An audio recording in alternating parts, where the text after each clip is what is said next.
Hey everybody, this is Dr. Jacobs, and I wanted to go over a brief lecture on measurement. So measurement is the process of taking information and representing it by numbers.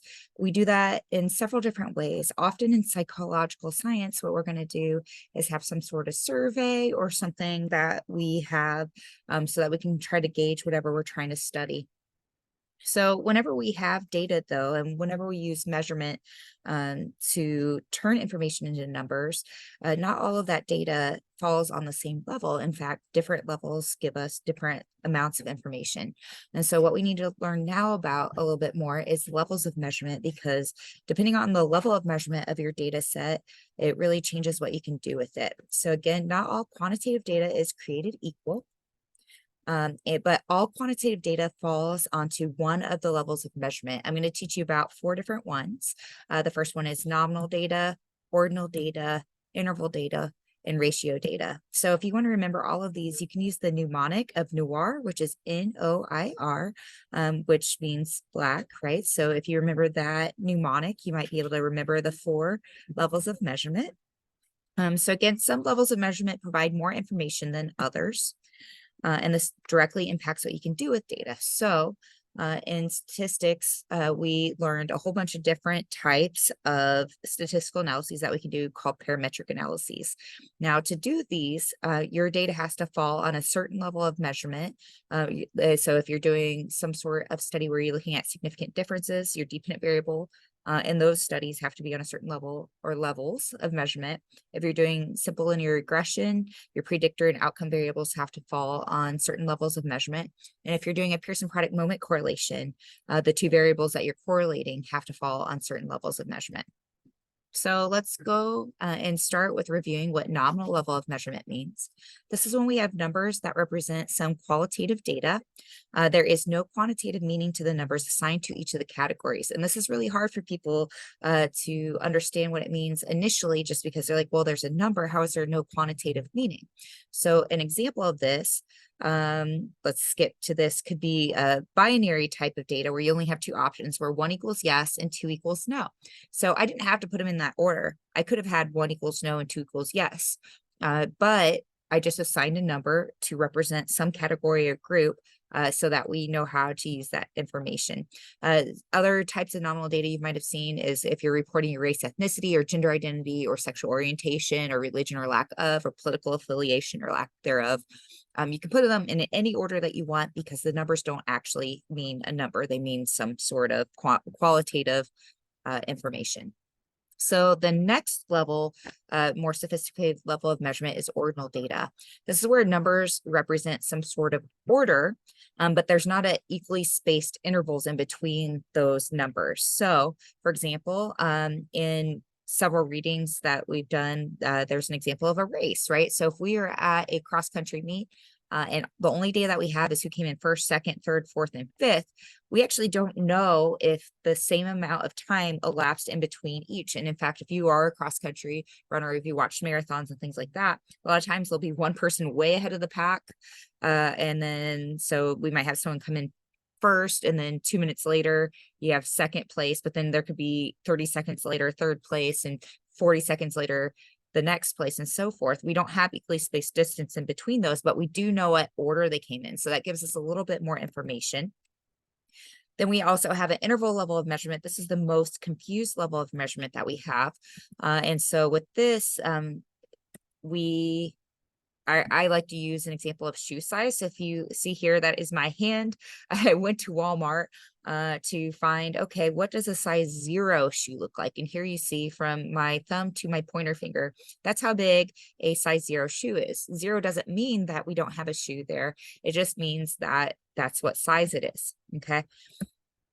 And so we also see here that between a size 0 to a size 1, and size 1 to size 2, and size 2 to size 3, and size 3 to size 4, there's equal distance in between each of those. And so when we have interval data, we have a 0 that is just a placeholder, that just is a placeholder for some spot, but then we have equally spaced intervals in between our data. So here we see that shoe size is a great example of that. Then we also have ratio level of measurement. This is where your 0 is meaningful. In other words, the 0 means the lack of the attribute. So people get really confused with this because I was like, if I weighed 0 pounds, how many pounds do I weigh? They're like, well, you don't weigh anything, but that's not possible. Yes, but the zero means zero or the lack of. I know it's impossible for anyone to weigh 0 pounds because they wouldn't be there, but that's what the zero means. It's the lack of the attribute. Okay. And so this is the most sophisticated level of measurement. You can do the most with this type of data. So if I've had 0 street tacos, I am sad. I've had no street tacos, which is very true this early in the morning. No street tacos yet.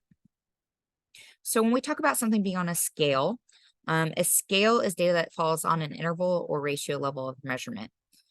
When we're doing some of these statistical analyses, for example, if we're looking for differences, if we're using a dependent samples t-test, independent samples t-test, one way between groups, ANOVA, our dependent variable has to fall on a scale, which means interval or ratio. It doesn't matter which one it is, it just has to fall on one of those.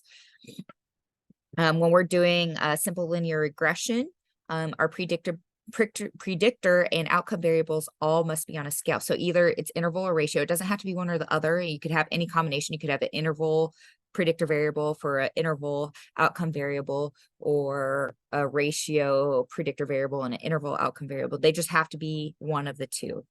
And then when we do a Pearson product moment correlation, both variables must be on a scale. It doesn't matter what combination they are, just variable one either has to be interval or ratio level of measurement, and variable two has to either be interval or ratio level of measurement.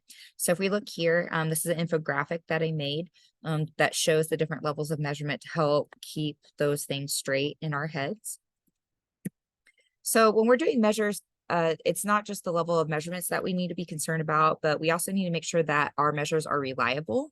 In other words, do we have a consistent measure? So in my stats class, I like to teach, we've all probably had the ex-partner who is sometimes remembers our birthday and sometimes passed out drunk in our front lawn. This is just one of my friends that let me take a picture of them, but I like to use that. That means they're not consistent, they're not reliable. But we also probably have a friend who's very reliable, who always stands up for us, who always shows up on time. They are reliable and they are consistent.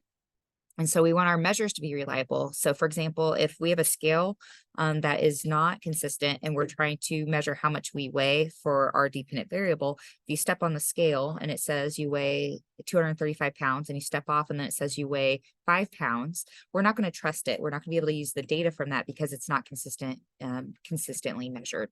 And then we also want to make sure that our measures are doing their job. So if I wanted to know how much I weighed, but I took my temperature, temperature is not a valid measure of how much I weigh. And so when we're doing measure development, it's really important that we are taking it through the whole process. So this is why I have said in this class that if there's not a measure for you to do, you cannot create your own questions to develop your own measure. And that's because measure development takes a really long time. I developed a measure for my thesis and dissertation, the same one, and it took me 4 years to develop one single measure for this. And so it is not appropriate, nor is it ethical to create your own measures for the studies that you're doing. And part of that is because you have to go through and do very specific things to make sure that they are reliable and that they're valid. And you're also going to want to make sure that the measures that you're using for your study, if you're going to use a parametric analysis like the one sample z-test, independent samples t-test, dependent samples t-test, one way between groups ANOVA, simple linear regression, or Pearson product moment correlation, that they also fall on the right level of measurement as well. And so a lot of this deals with different things. So whenever we have our scores that we get, so our obtained score, so every test that you take, there's a score you get. That score doesn't always necessarily represent what you know exactly. Your true score is in there, which is the theoretical real representation of what you know, but there's also error in there, and it can be either way, right? So I bet some of you have taken tests before where you guessed on them and you got them right, and that helped you out, right? And that made your obtained score go up, but it really didn't reflect what you know.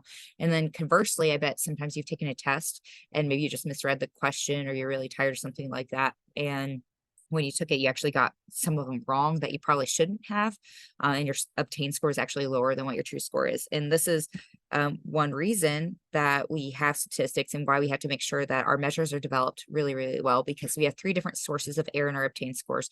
One is measurement error, which means if we have bad measures, which is why you cannot develop your own measures, it's going to make your data not as accurate, which means the results of your studies won't be accurate either. We also have sampling error. So just from taking a sample, we have error introduced into it. And then procedurally, we also might have random error, which is associated, and we can't really control for that.